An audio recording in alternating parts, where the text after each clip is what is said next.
Happy Hump Day! Welcome back to Am I the A-Hole Stories. Today's story is from Sarge Reddit. Am I the a-hole for refusing to keep driving my wife to her pet sitting jobs? Let's jump right in. I'm 31M, a software engineer, and my wife is 30F and works as a pet sitter.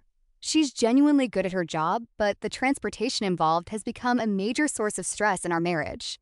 I currently cover around 90% of our expenses, which includes rent, bills, groceries, the car payment, and our health insurance, plus HSA, which we fully spend on medical expenses. I also give her $500 a month for personal spending. We had agreed to save any extra money so we could travel around the US before eventually leaving the country, but she recently spent $2,000 upgrading her BTS concert ticket, despite already having a regular ticket. We also recently moved. She contributed $900 toward the move, which I genuinely appreciated. However, she had to fly back to our home country for medical treatment right in the middle of it. So I ended up handling all the packing, unpacking, and around 10 car trips by myself. Obviously, I don't blame her for needing treatment, but doing the entire move alone added a lot to the exhaustion I was already dealing with. My wife refuses to drive, even though we own a car. She also doesn't want to bike or use an electric scooter. Public transportation causes her severe anxiety, especially when the buses are crowded or feel unsafe. I understand that her anxiety is real, and I feel bad that she has to deal with it. However, using Uber every day would wipe out most of what she earns, and our budget is already tight.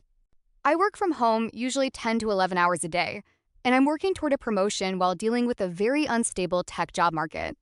We split the housework roughly 50-50. I used to drive her to her clients fairly often, but after moving farther away, it has become much harder to do without constantly interrupting my work.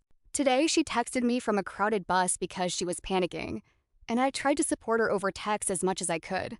Later, she reminded me that she has a month-long cat-sitting job coming up that pays about $500 for 20 visits. The pay itself is decent, but the route is extremely inconvenient, especially given her anxiety around public transportation. Before she accepted it, I warned her several times to seriously think through the logistics because I couldn't guarantee that I would be able to help. Driving her wouldn't just mean dropping her off. I would have to drive there, wait around 30 minutes while she finishes the visit, and then drive her back or to her next client. Parking there is difficult and paid, so the cost would fall on me too. When she brought the job up again and asked for my help, I got frustrated and reminded her that I had already warned her this would be difficult and that I couldn't promise to drive her. She then sent me 16 minutes of voice messages while crying, calling me a bad partner and saying that I never support her.